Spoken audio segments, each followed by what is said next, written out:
Ladies and gentlemen, we are back for another week of the PlayFast podcast presented by Q4 Lacrosse. I am Bill Tharp, once again joined by my mainest men and still the brightest and boldest minds in New Jersey lacrosse, Gil Swenson, Anthony Terranova. Fellas, it's scrimmage week. How are we feeling? Not bad, not bad. How was the first full week for you guys? It was all over the place. We had a lot of good, a lot of bad, a lot of ugly, and everything in between. Had that torrential downpour the other day where we played at a Fairfield Prep on literally an inch of water. Where I tell you, it was literally a pool. There was was nothing wild. I've ever played on before. It was electric though.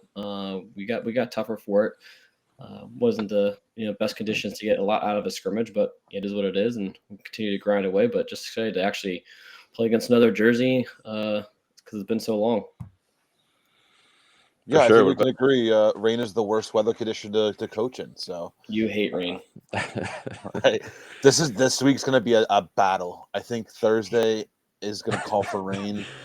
I might be coaching from my car. I might be coaching the scrimmage from my car, just yelling out, blindly hoping we have the ball. But Gil, your first game action. I know it was a scrimmage, but how are the boys looking Saturday? Pretty good, as expected. I think a lot of exploited some things we got to fix, and saw some good things though. Able to fix some things at halftime that went better in the second half, and that's all you can ask for on a day like that. And it goes quick, man. We only got 2 practices this week, 2 practices next week with how the schedule lays out, and it's preseason stuff. I'm not gonna lie. I know everybody's in the same boat, but it's getting shorter and shorter every year, and it's just it's not good for the boys overall. Not just us, but everybody out there. I mean, it needs time to prep properly and get into the right things. But it's what it is. So we move on and we keep battling. Yeah, and before we really dive into the episode, I know last week we kind of touched on it, and I wanted to kind of get your guys, hear you guys talk about it a little more. I know we had mentioned the start date next year, and they've kind of changed some things up a little bit. If you guys could just kind of dive into that a little deeper and kind of, talk about it from a coach's perspective, what you feel about it. To me, it's just not. It doesn't lead to good things. I mean, they're looking for more gameplay. They're looking for, all that type of stuff. But it's personally, I think we've been seeing a lot more mediocre lacrosse across the board, and it's partly a product of the amount of practice time and prep time everybody has. I think a lot of kids playing lacrosse, not a lot of kids, having enough time on the practice field to, really put in the work that used to be put in to, bring out some better lacrosse, I think. And not, we're seeing some great lacrosse obviously as well, but it's just across the board. I feel like overall, like IQ on the field is down a little bit, and it's taking a lot more to, teach these kids the right way. And there's just less time to do it. And it's leading to, some mediocre lacrosse in my mind. And games are great, but if you don't have the right time to prep, it's not going to lead to good things.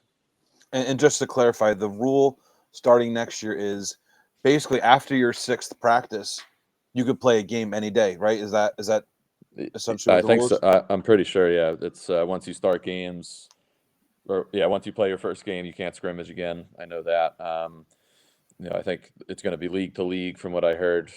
Each conference can kind of set when their conference games are going to start, and then it's up to the coaches, schools individually, if they want to schedule other games. But yeah, once they play a game, you can't scrimmage again. So it'll be interesting.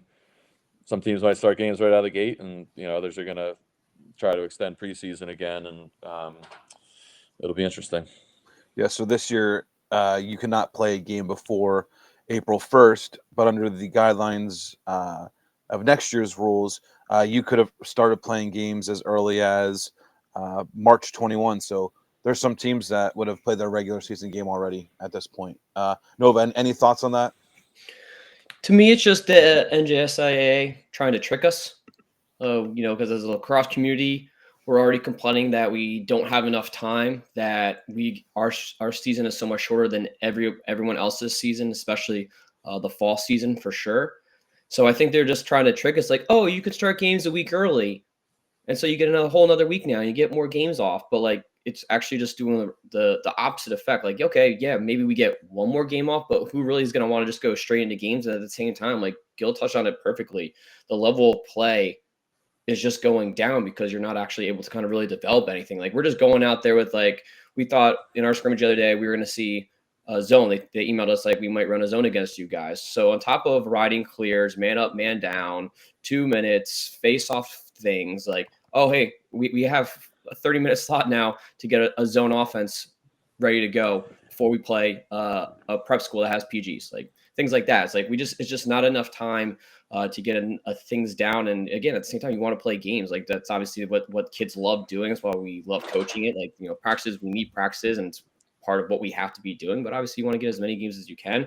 But I just think they're just trying to trick us and by giving us an extra week, while they're actually just doing the opposite. Because again, on the flip side, it's extending everything further into the summer, which is actually hurting a lot of the development of lacrosse kids, because a large majority of players play club lacrosse, and they're trying to get, that's really where you get your looks. You're not really getting them at the high schools, during the course of the spring, because college coaches aren't coming out to watch you guys play. So I think that's really just my take on it. It's just like, we're just kind of being deceived a little bit. And again, I know the higher powers are also trying to fight against it, ask questions all the time, and doing everything they can for us. So I know that, they're doing their due diligence, but right now, obviously, they're the say all be all, and we just got to continue to fight the good fight. Yeah, and I think as the state of New Jersey too is so behind the 8 ball in terms of coaching, in terms of when we can coach our kids. Like, look, I'm totally all for kids playing multiple sports. Like, I love our kids that play basketball and wrestle and hockey and sports in the fall. But other states, PA, New York, their coaches can coach almost year round. And I think that, to your point, Nova, if we were able to do coaching even starting in February, like nothing crazy, nothing mandatory, just like, hey, we're gonna host training in our gym or whatever. I think it makes that pill easier to swallow, because, like you said, you can kind of install some concepts or introduce drills you like. But we are so antiquated with this approach of like, no, don't even look in the direction of your team before March 14th, and it's ridiculous. We used to play in Winter League, and Pennsbury and some of those teams have come over the border. When I was at center court, and they're being coached by their high school team. They're running offense. They're running set plays, and it's like our teams are being coached by a team dad, if we're lucky, who may have played in high school, and it's like it's so frustrating. It's a good point too, because PA, I know, started, I believe, March 1st, so they're getting year round plus more preseason. Like, the level of play in other states is going to go up, while we're we can't work with our guys all year, and then we got 6 days to work with them to get them better. It's like, it's just not. It's not good. And I can't stress enough. Like, I think it's good to hear other coaching voices. Like, and this is, I'll plug Q4 right now. Like, I think what Q4 does for team training is awesome. And like, because it's good coaches, but it's like, yes. And like, imagine if we could have our chance to just kind of work with our kids even a little bit. Like, that would make such a big difference. No, I didn't mean to cut you off. Oh, you all good. Let you guys talk. It's certainly a massive flaw in the system, because all those other schools can do it. When we're going to tournaments in the fall, we're playing the New Jersey versus first Philly showdown, and all the New Jersey teams have a dad or a player that's been an alumni in the program. Just trying to do their things, and they have their full-on coaches on the other bench with like 5 coaches, all giving them direction. Like, of course, we're going to be behind the 8 ball. Of course, there's no top 25 teams other than Lawrenceville, who's obviously a different animal and can coach their kids year round, in the top 25 in the country.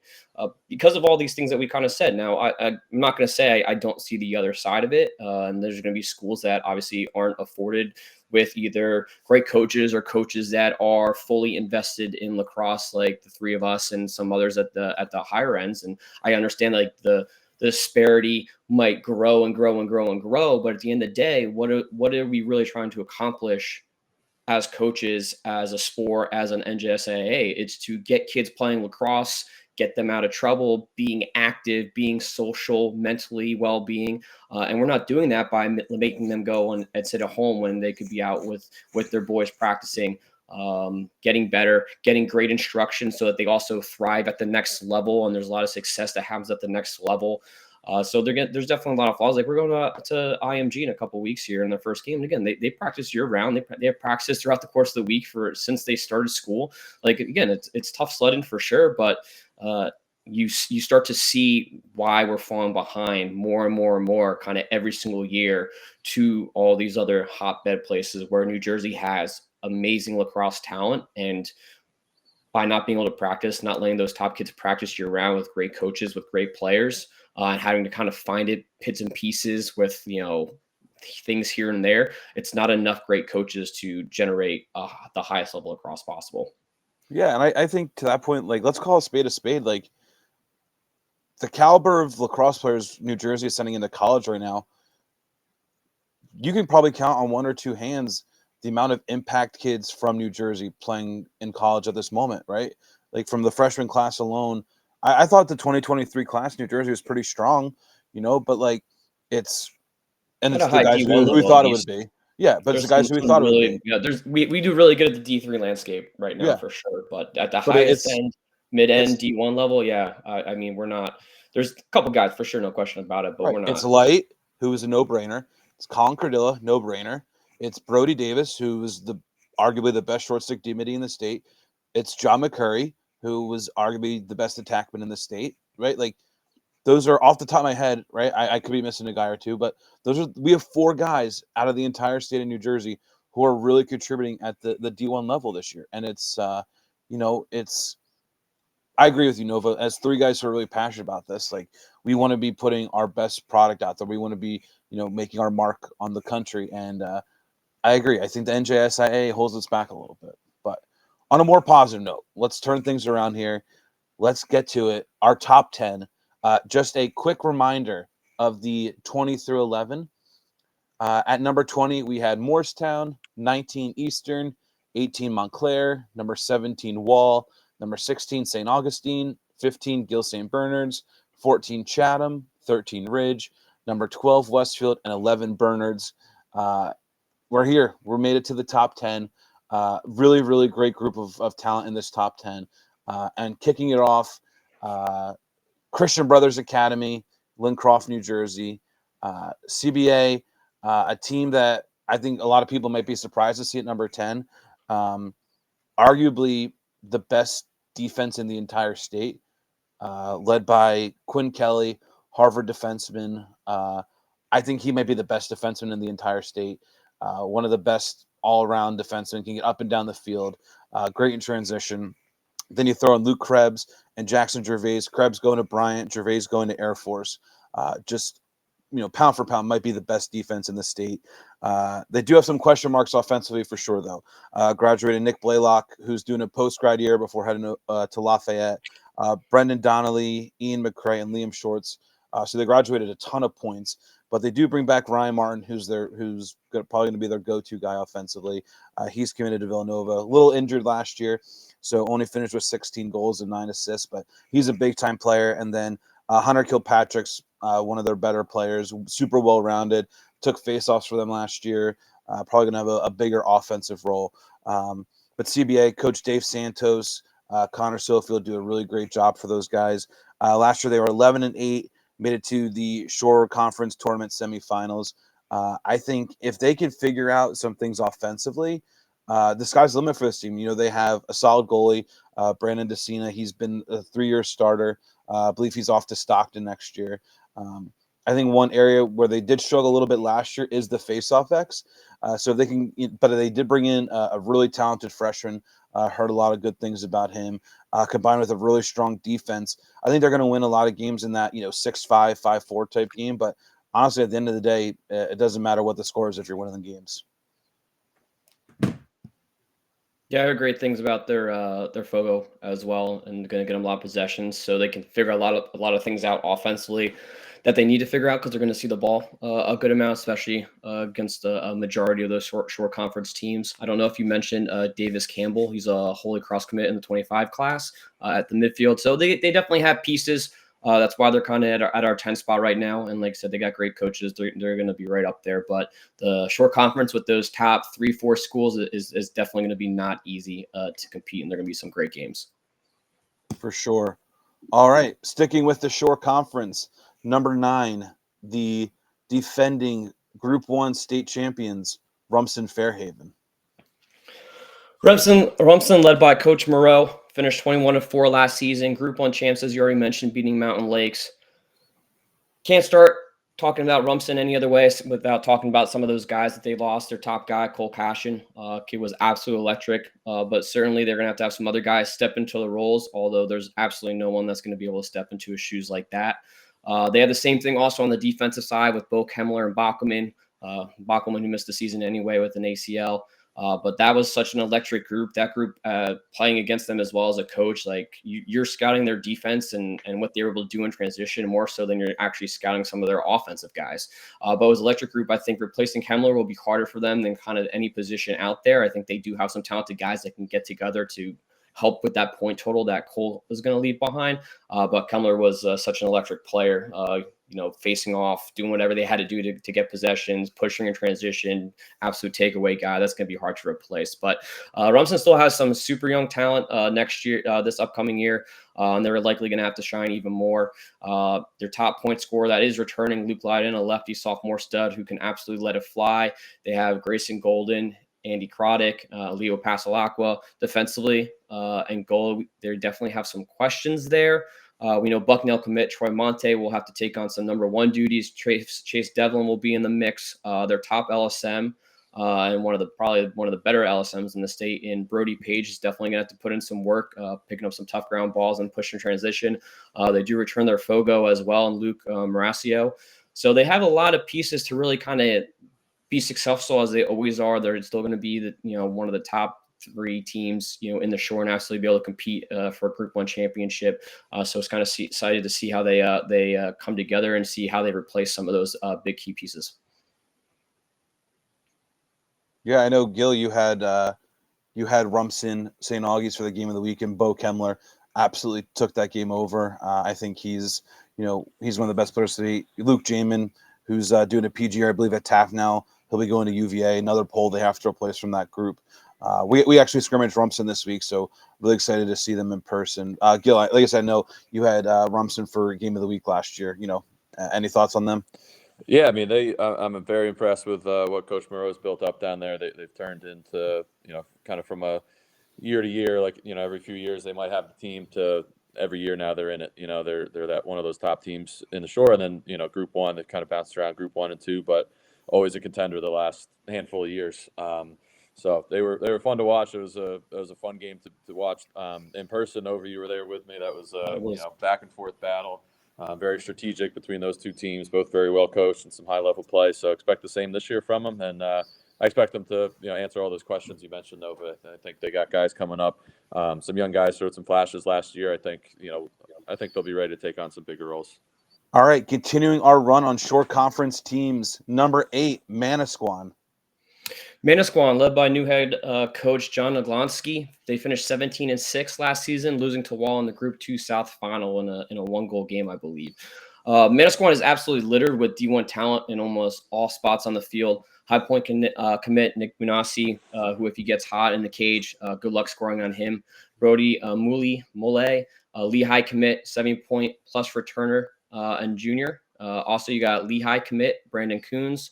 Defensively, they got more D1 guys. They got Kyle Capodanno off to Brian, who will be their top close cover guy. And then they have an absolutely electric LSM, a true elite transition midi LSM as well, in Connor Kelly going off to Albany. They have Parker Harms, who is a junior Villanova commit, Matt Schneider, senior Monmouth commit at the midfield. So they got a ton of guys that are going to be able to help in all aspects of the field. They had a few guys take faceoffs last year. One of them who saw the most time was Ty Thurman, and he returns while they faced off. They're around 70% as a team. But they really struggled when they actually went against some of those top teams. So they took care of the business in the shore when it wasn't, the Rumsons and the CBAs. But they really struggled against those high-end teams that, we would have in the top 15, top 20 New Jersey. So they still have to kind of figure that out to find success, find ways to get the ball when they're playing the short conferences against Rumson, against that really good Fogo from CBA that we just talked about.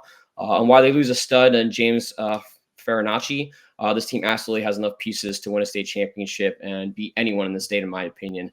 That's why we kind of give them the nod as the top shore conference team right now, as you obviously based on our rankings, and to be our favorite. They definitely, like I said, have a couple of things to figure out, but this team can absolutely compete at the highest level. And, I'm very excited to see what they can produce this year. Yeah, we played against Manasquan in the Jersey Strong this summer, and that Muley kid, he's really good. Like I think he's a guy who could step on the field and kind of play right away at Lehigh. He's super talented. And then like we said, last week, I think Coach Naslonsky is a coaching upgrade for them. I think he's a guy who definitely helps get them to the next level. I'm super excited for them. I think they're going to be a very, very good team. All right, coming in at number 7, Mountain Lakes. You guys know how much I love Mountain Lakes over the last couple of years. Talking through our top 20s, I value them very highly for their tradition there and their longevity at the top. And Coach Flynn is the best in the game. He's the best, and he's going to bring teams up to that level every year. And even though they lose some key guys, but they bring back. It seems like every year they're losing some top points guys, some top defenders, goalie. And they just it's the sports cliche, but they continue to reload, and I don't expect it to be any different. Guys like Bavacqua and Justin Brenfleck coming back, some of their key points guys returning. And then obviously Jordan Hernando at the faceoff X. I mean, it was dominant for them last year. We got to see them a couple games of the week last year, and he was just lights out, especially in big moments. So, I mean, they lose Sintowski in goal is big, but they're one of the towns that just seems to always have, not to devalue those guys, but always have a new goalie coming up and waiting in the wings, and you always bring in some high-level experience. So, I expect them to – obviously, we got them in top 10 again, and even losing some key guys, we expect them to reload and be a contender or a favorite for Group 1 again. All right, we'll stick with the public school love here and some of Gil's favorite teams. Coming in at number 6, the Summit Hilltoppers. Yeah, I mean it's really no different in Summit. Coach Davidson's just been absolutely phenomenal. I think they have one of my favorite coaching staffs. Kyle Goss, I grew up with actually town over and played club together. He's helping them out on offense. And Coach Big is helping out on the defense, both former head coaches at Morristown High School. Coaching staff goes a long way in high school lacrosse, as you guys know, and those guys are some of the best. So, they're going to be right back at the top. Another team, they lose a couple guys, but they really bring back quite a bit in terms of points, in terms of playmakers. And they got guys who, like Tyler Sebastian, who's a sophomore, only had 7 points last year, Hofstra commit, and he's been kind of a role player for them. He's going to continue to grow up in that offense and take on more roles. I think probably their biggest hit is losing Raniero at the faceoff X. So that'll be a big question mark for him. But the one bright spot, or a bright spot for him, is bringing back their freshman goalie last year, Robbie Kiva, who stepped up, who nobody was really expecting. I think that was the knock on Summit going into last year. Thinking that, they always got great teams, but they've always had a great goalie, and nobody knew who that was going to be. And we got to see him. I think it was their second game of the year against Westfield last year, who we valued very highly last year with that offense, and he was lights out as a freshman. So he's only going to continue to get better for them on that end. And they always have that great zone defense in front of them, led by Carter Shallcross this year. And it just always seems to be more of a team defense than anything, but they got some great pieces there on that end. And then bringing back guys like McSeany on offense and Daniel Flame. And I mentioned Sebastian. They got a couple other role players. Luke Harris, I really like a lot. He's more of a D-midi kind of transition guy for him last year. I think he'll continue to do some more. I think he's committed to LIU. But just a great team year in, year out. And I expect nothing less from them this year. Yeah, I think McSeany is one of the more underrated players in the state. I remember, I think that was actually one of the first games of the season. And I think for me personally, I had Westfield as like number 3 in the state, and Summit was at like 15 or 16. And, that was a really eye-opening win. And, Granger at attack as well as a freshman last year. I think Summit's a team that I think he's their leading point returner as well, a freshman, which is impressive. Yeah, and I think Summit and Lakes, they're those towns. I would kind of throw Rumson into this, even though maybe not quite as much as Lakes and Summit. They don't lose any of their kids, for the most part. I know Summit will lose, handful of kids here and there to some of the private schools, but those are those towns where lacrosse is everything, and those kids want to stay and play for that town. And I think it's really impressive. And it's good on Coach Davidson and Coach Flynn and those guys, the culture they create. And I think we talked about high school sports a little bit at the beginning. Like, that's what it's all about, man. Like when Lakes does that famous walk they do, out to their field, and Summit touching the cursed rock right by their field. It's what high school sports are all about. And, I'm glad to be a part of it. So, absolutely. Coming in at number 5, Don Bosco Prep. Don Bosco, led by new head coach Matt Lane, finished 15-5, where they lost to Del Barn in the semifinals of the non-public A. But they did had 2 notable wins over eventual Curse Cup champions Ridgewood, which again is just proof that they can hang with anyone, and that will be the same this year.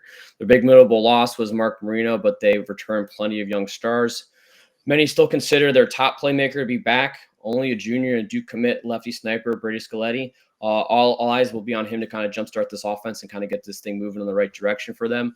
Some other massive returners are sophomore John DeVere. I believe I hope I said that right. Crispin K, who had to sit out 30 days last year as a transfer, so his stats aren't as good as they probably would have been if he didn't have to miss half the season. I know they're expecting massive monster things from EJ Garvey and talented sophomore Brady Kushner. Defensively will be a big question mark for them. You have returning LSM and Sal and Mike Marino, who we anticipate will see the field. But as we talk every year in lacrosse, in high school lacrosse especially, if you have a good Fogo and a good goalie, you're going to win games. And they got 2 of the best in all those departments. Scott Conti returns the face-off X, going 61%. And will be getting rest by Will Lugo this year. Conti didn't really have too much rest this year, and I think being able to have that little bit of rest will definitely help him out. Then you have Colin Carfello and net, who will be on the shortlist conversation of goalie of the year. Absolute brick wall, and exactly kind of what this team needs to figure out some personnel early on in the season as they kind of figure out some guys that obviously have to step into some roles defensively.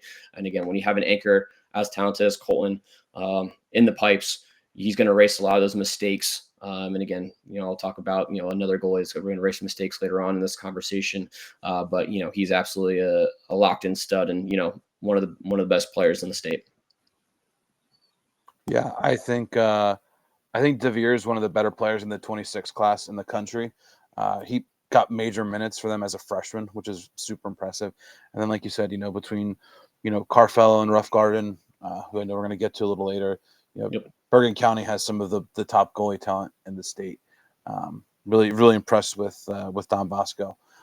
Number 4, Pingree Big Blue, the Pink Show. The Ping Show, Billy. I'm impressed with Pingree on paper right now coming into this year. Doing my research on you guys, Bill, it was it's a who's who roster, man. You guys got guys all over the field, and I would say it's your year with the roster, but a lot of these guys are sophomores and juniors still. It's impressive to see the talent coming back off a 15-3 year. You would think that was maybe an older team, but you're bringing back a lot of guys. And it's impressive to see, and it's going to be fun to watch you guys this year on both ends of the field. The Ziv brothers, Sherman, just going down this list here. You got some great defensemen as well. Jesse Bush putting up a big year as a freshman last year. Dylan Blakicki, Johns Hopkins commit, coming back just as a junior right now. And you got arguably the best goalie in the state in Graham Stevens. So, I don't want to give you too much praise, Bill, but it's you guys got quite a roster to work with right now. I think the knock on Pingree the last few years, is just pulling it off at the end, and it's been 2 quarterfinal exits in Group A, after coming into Group A a couple of years ago from non-public B. But I think this year is one of those years. I think you guys can, looking just on paper again, comparing rosters here, you guys are up there with the best in the state. Why we have you at number 4, obviously, and we think very highly of your team right now. So excited to see you guys play this year. Appreciate that. This top 3 was tough, man. This was a lot of debate, a lot of going back and forth over text message, and I think you could throw these 3 names in a hat and spill them out in any order, and you feel good. But coming in at number 3, Seton Hall Prep, the defending Essex County champions, the non-public A runner-ups. The key losses are coming on the defensive end. Sean Light, who's now starting as a freshman at Notre Dame, Liam Oakes. They lose 3 D middies in Brody Davis, Andrew Daly, Mason Mack. They lose Matthew Pepe out of attack, and they lose a whole second line of O middies. Guys like Eli Rippey, Michael Dunleavy, Jordan Lugo. So the losses are there, especially defensively, but my God, do they return a lot offensively. Ty Julian, who is my preseason pick for player of the year. Luke Knezovic, Christian Schweiger, Nolan Sable, Brad Schuster. So that's 5 D1 commits returning. Then you throw in a guy like Joe Del Maro, another D1 commit, some younger talent, guys like Clark Rich, Hudson Rocheville, some really talented guys in that offensive pipeline. And then defensively, the cupboard's not bare. Jonah Choi committed to St. John's. Pat Quinn committed to Drexel, kind of lead the way defensively. And net, kind of a two-headed goalie. Adam Angel committed to Manhattan, and Connor Keenan committed to Lafayette. Like I said, I think the question marks with Seton Hall all kind of revolve around the defense right now. Like we said, it's hard enough losing one great defenseman, but losing 2 great defensemen on top of it, your top 3 D middies, all 3 of which are playing Division I lacrosse right now. I know Andrew Daly's doing a gap year at Naps, but he'll be at the Naval Academy in a year. It's a lot to lose, but at the same time, they bring back some studs offensively. They bring back Teddy Coyle at the faceoff X and Luigi Pantino at the faceoff X. So they're going to be okay. They're facing off. I think, when you look at the teams ahead of them, you feel a little better about some of the knowns that are coming back. But this team's going to be right there, man. And obviously, this is a program that is very near and dear to this podcast and to, our hearts. But this is not a team that has to reload or rebuild. They reload every year. And I think that, they're going to score a lot of goals. It's a matter of, can they win face-off possession and can they keep teams off the board? And I think it's a big thing. You go from being the number 3 defenseman covering and number 3 attackman, on some teams might not have 3 great attackmen. Now all of a sudden you're the number 1 guy and you're having to cover, with the schedule that Seton Hall plays, you're covering, Anthony Drago, JP Lagunowicz, who's who of talent. And I think they'll figure it out. I think they have a great coaching staff and they always kind of figure this stuff out. And, obviously we'll see what they are, come the end of the season. All right. So, Number 2, Del Barton Green Wave, the defending Morris County champions and non-public A champions. Again, kind of the story similar to Seton Hall are their graduation losses. I think arguably one of the best players in the state last year, Jake Melchioni, Julian Radicic, Corbin Lukanski. So that's 3 top defensemen right there. All 3 of them playing Division I lacrosse right now. I believe Corbin is starting at Bucknell. Nick Facone, who is starting at Lafayette as a faceoff, memorably had the game-winning goal in the state championship game in triple overtime. My main man, Gray Doyle, starting at Bates as a freshman. They had a 2-goalie system last year in Aiden Troy and Charlie Med. Both of them have since graduated, and TJ Coffey. Del Barton is a team that always has players in waiting. Again, very similar to Seton Hall. So I have down some of their key returners, and they're not even guys who have gotten a lot of varsity experience, but they're good, right? Whether it's because of their club background or, from what we've seen coaching. But their top key returners offensively starts with Willie Doyle, who I believe is committed to Amherst. Ryan Trafford, who is committed to the Naval Academy, also announced in a couple weeks ago, he'll be playing football and lacrosse at the Naval Academy, which is awesome. He's one of the better face-off guys in the state. Jack Sartorius and Asher Testa offensively. Those are some of their big guns. And then defensively, again, on paper, this is one of the best defensive groups in the state, but they have to show it in a varsity game. And look, I'm a firm believer that these guys are committed high level D1 for a reason, but let's see it in a high level varsity game before, we anoint them the best defense in the state. But it does start with UVA commit Will Pedicano, John Henry Finkendale committed to Lafayette, Bo Popham committed to Notre Dame. Again, I know Pedicano and Finkendale got some run last year. Pedicano mainly as the second LSM, but Popham and Finkendale didn't get a ton of playing time. So again, we know they're going to be good. They have guys like Jared Bowden, who just committed to Merrimack. They have a lot of talent. They have really good players. Gavin Rombauer, one of their better lefty attackmen. They're going to be fine offensively, but it's going to take some time to figure out. But luckily for them, I think Matt Kovalchuk's the best coach in New Jersey. Some of the things he's done with them, take a couple years ago, probably one of Del Barton's weaker teams in recent history. And they beat Don Bosco 11-1 in the non-public A semis before losing to a tough St. August team. I think Kovalchuk gets more out of his team than any coach. He's a phenomenal coach. I've been lucky enough to coach with him before. I think he's incredible. Again, with a good staff. The other question is in goal. Again, they have talented players, but not a lot of experience. They actually have 3 goalies returning.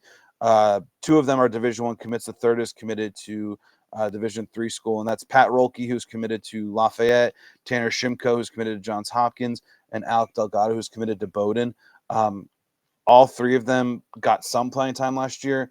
I think Rolke had the most out of all of those guys, but I don't know who's going to win that job for them.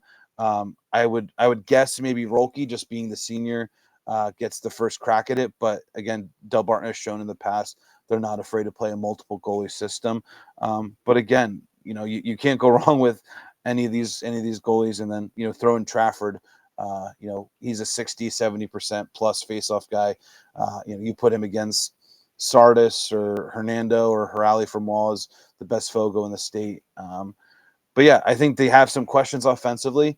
I think last year a lot of their offense ran through Gray Doyle, and his brother Willie was the recipient of a lot of those opportunities. So it'll be curious to kind of see who facilitates offense and who's their party starter this year. But again, kind of similar, to a CBA team who's going to be winning those defensive battles.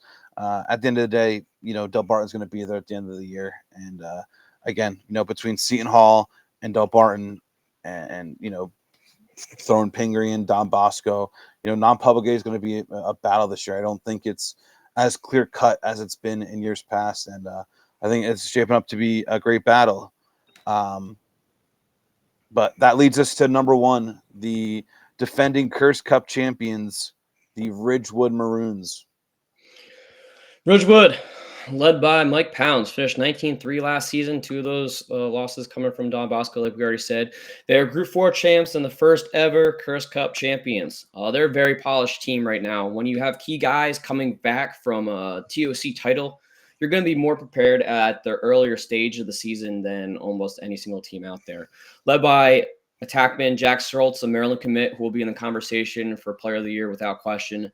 Big, strong, smart, has both hands. Absolutely a fun player to watch if you get to see him play. I certainly would recommend doing so. Some other key returners are Lafayette commit Jake Friars, who appears to be at the midfield this year, as they plan to likely insert sophomore star AJ Lasoro out there. Another Lafayette commit, Charlie Merrick, will be a force, and they'll force you to kind of double pull at the midfield. He's a player that can absolutely stretch out a defense because he can absolutely let it fly. So he's going to put a lot of pressures on defenses. If teams try to zone him up, things like that, they're going to have to kind of rethink those kind of opportunities and things. On defense, Penn State, Luke Mara will be the main man and get a lot of those top assignments. Returning anchor and Stony Brook commit Matt Roughgarden. Again, we already talked about all these great goalies. He's definitely, again, one of those few that are going to be in that short list conversation for goalie of the year. But when you return a state championship goalie, you're almost guaranteed a top 5, team. This team obviously is number 1. You win it all, and you're the winners until you lose. He will erase a lot of those early season mistakes as they do have to replace some guys, and it's only going to continue to get better from there. I'll throw in a little bit of a hot take there because I think this team is so talented. Besides Gil St. Bernard's, I think Ridgewood state championship score will be the second largest deficit score. Again, we're looking very, very far ahead, but let's give a hot take every once in a while. I think this also might be the most favorable Group 4 North has ever been. Usually when we talk about teams, contenders, it's always, okay, non-public A, and then Group 4 North is the next closest. I think for the first time in a long time, you guys can try to think right now off the top of your head if there's anything else that's ever been this kind of distance between these two teams. It's Ridgewood, and I think there's a massive gap to the other teams after that. Again, I don't think they will miss a beat at the faceoff X, even though they lost their guy. They will be poised, and again, this team is going to be ready to go from the first whistle of the new year. They have that understanding of what it takes to win a championship. They're going to have that poise. They're going to have that swagger that kind of goes along with it. And they're definitely not a team you're going to want to see this year. Yeah, no, I agree 100%. I think my hot take, I don't know, I'm not going to sit here and pretend I know the Stony Brook goalie depth chart, but I think Matthew Roughgarden is starting day one at Stony Brook next year. I think he's so good. I think he is one of the most talented goalies in the state. And I think Luke Mara is one of the best defensemen in the state. And it's, I'm wearing my Rutgers lacrosse hat. It's like, it kills me. We're not getting these guys at Rutgers, man. It sucks that we're sending some of our top talent out of state, but I think those guys are going to be awesome. They're a bunch of dudes. We have Ridgewood early in the year this year, so I'm excited to see them in person. But yeah, I think we've talked in our group chat, and it's hard to just overlook what they bring back, and kind of just the coaching stability, all those things. It was like, how can we possibly not make them number one? And I think that. Sometimes you try and be a little contrarian and try and do something a little different, but it was like, I think these guys are that good. I think they have, like you said, every chance to be, the Group 4 North champions for sure. And, I think Westfield will have a say about that. There's some, let's not pretend like North 4 doesn't have some good teams, but I don't necessarily disagree that I think Ridgewood is probably a clear favorite right now. Yeah, I agree with you, Nova. I mean, there's been years that we would have had 4 or 5 Group 4 North teams in the top 20 here. So the fact that we have 2, some years Ridge has been Group 4, depending on the alignment. Bridgewater Raritan, obviously, maybe a little bit down this year after losing Colin and some other key players. So, and then Hunter and Central, same thing after losing Creeder. So, Group 4 North is definitely a little bit down. We'll see how those teams kind of bounce back with some younger talent. But yeah, Ridgewood, I mean, they're just on another level right now. Watching them at the end of last year, we had them against Bridgewater, who we had seen play already that year. I hadn't seen Ridgewood and Bridgewater impressed a lot in the Pingree game that we saw in that overtime win. So, kind of had them favored a little bit just based on what I saw. And then Ridgewood just came in and was just lights out. Coaching there, I mean, kind of Mike Pounds goes under the radar a little bit with guys like Flynn and Kovacic and Davidson. He's done such a great job up there in Ridgewood just for so many years, and the consistency there year in, year out, it's impressive. So they deserve to be up there right now, and I think they'll continue to hold that spot for a little while.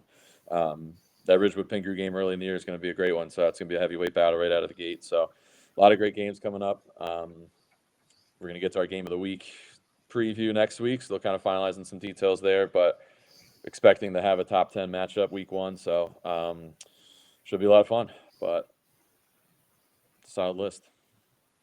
Love it. I know we had kind of talked about, last week we had mentioned in our 11 through 20 kind of teams who we see maybe on the bubble, some of the under the radar teams. So, just real quick, guys, who are some of those under the radar teams that are just outside the top 20 who you wouldn't be surprised if, come May 1, they're in our top 20? I had Caldwell, right? I think I had them in one of my votes. Yep, you did. We saw them at the end of last year against Mountain Lakes, and they're another team that's just right there. They're in the in a tough conference and tough play all year long. When it comes down to end of the season, they're always right there. And they gave Lakes a good battle. I mean, and they bring back some talent. So they're a team I think we all talked about a little bit. In terms of there's a lot of good teams, obviously, that we talked about.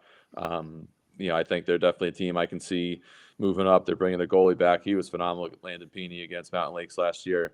They got a bunch of points coming back. They do graduate Luke Kurzum, but Jack Oldbach bringing back 70 points. Matt Costigan bringing back 38. I remember he had a great game.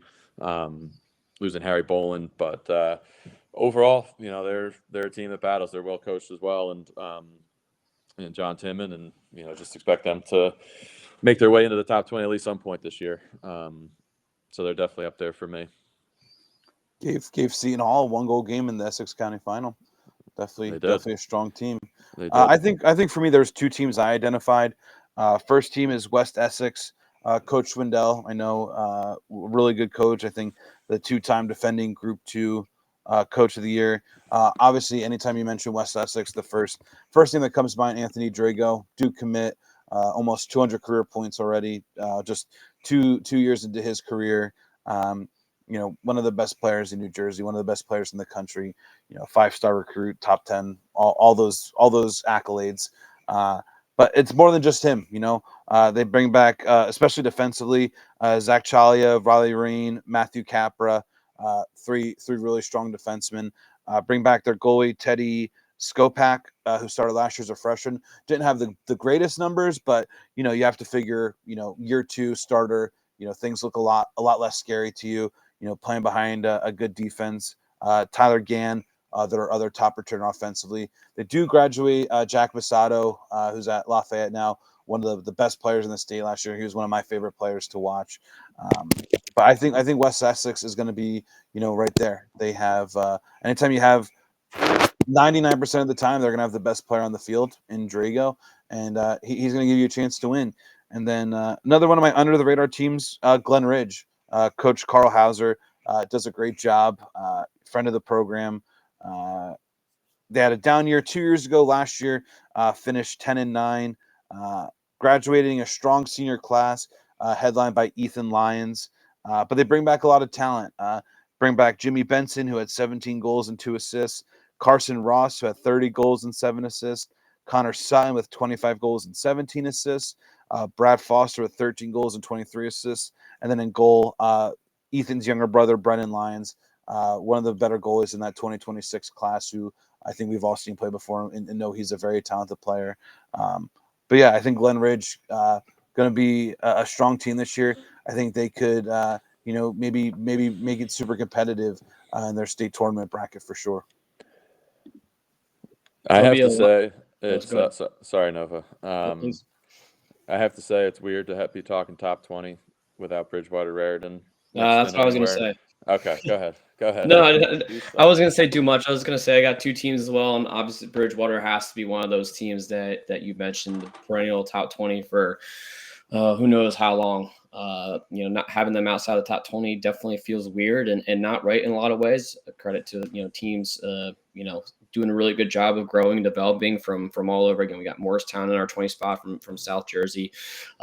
Bridgewater is absolutely a team that's going to be able to kind of fill into that role. And right there with Shawnee, also we're not having a state champion listed on our top 20 in Shawnee.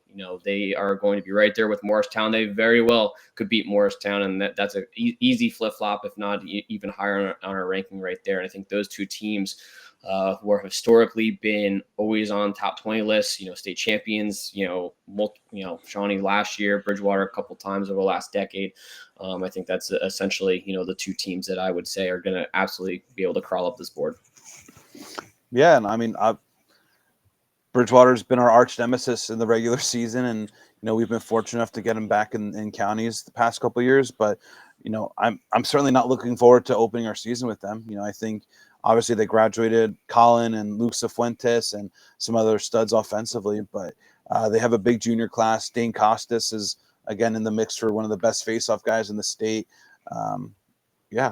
Bridgewater's always good, and Coach Appel, both Appels. Do a really great job. And I agree, Shawnee, Don Green does a great job with them. Thomas McEnany, I think we said last week, almost 100 points last year. It's going to be an exciting season. And, like we said, this is a big scrimmage week before April 1. And, guys, I can't wait. What does the week look like for you guys? Go ahead, Gil. We got Westmar Central tomorrow. Should be a tough one. I think they typically zone up, at least in the past. So get to see that, like Nova mentioned, being able to put his own offense in 20 minutes today, and try to roll that out tomorrow. So Yeah, it should be a good one. We're actually getting down to play Manalapan at Rutgers in the practice facility, Marco Battaglia practice facility down there Thursday night under the lights. So that'll be kind of cool. And then we got to be off Good Friday, so that's a missed day for us. And then just getting ready for next week. We open up with Gil St. Bernard's next week, so top 20 team, and should be good. Nova? We got a huge scrimmage versus Bosco on Wednesday. And that's pretty much, other than that, just practices. Obviously, we got to have super quick in and out practice for Good Friday, super early practice on Saturday so that, the players can get to their families and do all that. And then next week, we're actually headed off to Florida to play 2 games down there. So got very little practice time before we get going here, but very excited for that Wednesday scrimmage. Yeah, we got a busy week. We got Montclair, Rumson, and Gil this week. So three top 20 teams were scrimmaging. So I think something, if I could also reflect in the mirror, one of Pingree flaws in the past has been a bit of a weaker schedule, and I think that's definitely something that Webby and our staff has been really cognizant of. So very, very excited. Guys, thank you so much for all of our listeners. I hope everybody who celebrates has a nice Easter. And guys, next time we talk, it'll be game week. So let's get it. Let's get ready to go. Thank you guys again. Feedback. Any questions? Send us an email, comment, tag us on our Instagram. Make sure we're leaving nice comments on Instagram. Good vibes. We don't need any burner accounts throwing just random comments out there. But again, thank you guys. Nova, Gil, thank you for a great week. And we'll see you all next week. Happy Easter, everyone.